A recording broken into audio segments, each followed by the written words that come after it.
Dhimma ijoo gabaa daldala bilisaa Afrikaa keessatti babal'isuu qabatee kan gaggeeffamaa ture yaa'iin gamtaa Afrikaa 36ffaa maree guyyaa lamaan booda dilbata xumuramee jira. Yaa'ii kanaan hojiin oomishaa fi tajaajila gabaa bilisaa tokkichi ardicha keessatti akka dhugoomuu fi biyyoottan Afrikaa jabaatanii hojjechuu qabu jedhamee jira. Gaggeessummaa gamtaa Afrikaa pireezidantii Senegal Macky Sall harkaa kan fudhatan pireezidantiin Comoros Azali Assoumani karoora kana dhugeessuufan hojjedhaa jedhan yoo xumura walga'ii kana irratti ibsa kennan. The theme of the year is an ambitious one, but it is also achievable for a well-integrated and developed Africa. Akkas jedhu ijoon marii gamtaa Afrikaa baranaa kun waan guddaadha, bal'aadhas, garuu immoo numa dhugoomsina. Qabeenya uumamaa qabduun Afrikaan hawaasa addunyaa bal'aa boojiti.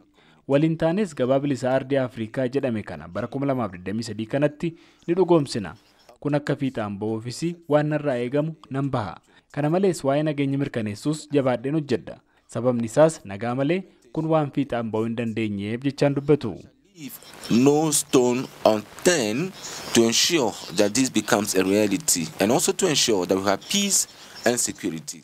Durataan Komishinii Gamtaa Afrikaa Musaa Faaqii Mahamat hojiin gabaa bilisaa Afrikaa tokko taasisu kuni waan gaarii darbees tumsa bal'aa akka gaafatu kan ibsani. Kana irrattis biyyoottan baasii gaarii ramaduu akka qaban yaadachiisanii jiran. Keessumattuu jedhu lammiilee miiliyoona 600 Afrikaa kan anniisa elektirikaa hin argannee fi anniisa elektirikaa ittiin ga'uun gama diinagdee dijitaala taasisuunii fi bu'uuraalee misoomaa barbaachisu diriirsuun hojii kanaaf handhuura gabbisaatii jedhan. As custom demands, there is a report from the Peace and Security Council on peace and stability on the continent. Akkas jedhu Musaa Faaqii akka amallee hojii diinagdee Afrikaa kana gabaa bilisaatii walitti dhugaafatutti waa'ee nageenyaa ilaalchisee gabaasi mana maree nageenyaa gamtaa Afrikaa irraa nuuf dhiyaatee jira. Kan Liibiyaa keessa jiru rakkoo nageenyaa ilaalchisee koree takka hundeessinee dhiyeenyatti araara buusuudhaa fi qaamolee waliin taa'uuf jenna.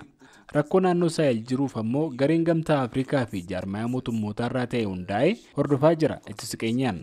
Kan Diimokiraatawaa Rippaabilika Koongoo immoo humni birgeedii Afrikaa ba'aa dhimmicha ofitti fudhatee akka tasgabbii isaa irratti hojjetudha. Kan yaadnee jirru jedhu. Head of state level meeting for the level of peace and security. Dhimma daldala gabaa bilisaa Afrikaa keessatti dhugeessuu kana irratti hanqinni bu'uuraalee misoomaa fi rakkoon nageenyaa ardicha keessatti bakka bakkatti ka'u gufuu ta'uu mala jedhamee jira. Gama rakkoo maallaqaan jaarmayaa mootummootaatti barreessaan dhaabbatichaa Antoonio Guterres biyyoota liqa kennan Afrikaaf amma saallitti maallaqi argamu irratti tumsa taasisuu qabu jedhanii jiran.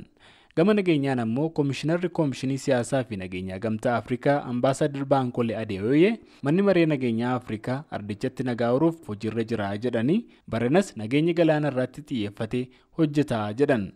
The AU Commission has been promoting what we know as the nexus between peace, security and sustainable development. And in this year, we intend to focus on maritime security. Akkas jedhu Ambaasaadar Baankoleen Komishiniin keenya darbees gamtaan Afrikaa nageenyii fi guddinni itti fufiinsa qabu akka wal guula deeman jajjabeessaa ture. Bara kana nageenya bishaan galaana irratti xiyyeeffannee hojjetaa jirra. Kanaanis yeroo jalqabaatii fi humna waloo galaana irratti shaakala gaggeessuudhaaf itti jirra. Kunis waa'ee nageenya bishaan galaana irraa galoo galaana Giinii haga garba Indii, galaana Meditiraaniyaanii haga galaana Diimaa darbees immoo biyyoottan handaara galaanaa jiran irratti hubannaa uumuu fi kan irrattis biyyoottan Afrikaa martuu ni hirmaatu jechuun dubbatu. With participation of both coastal and landlocked states.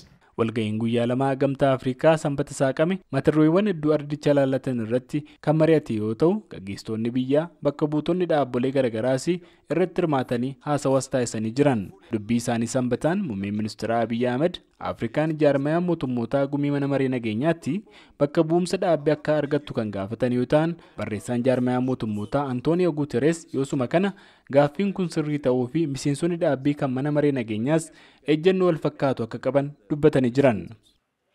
Gabaasa Sagalee Ameerikaaf Galmoo Daawit waajjira muummicha gamtaa Afrikaa Finfinneerraa.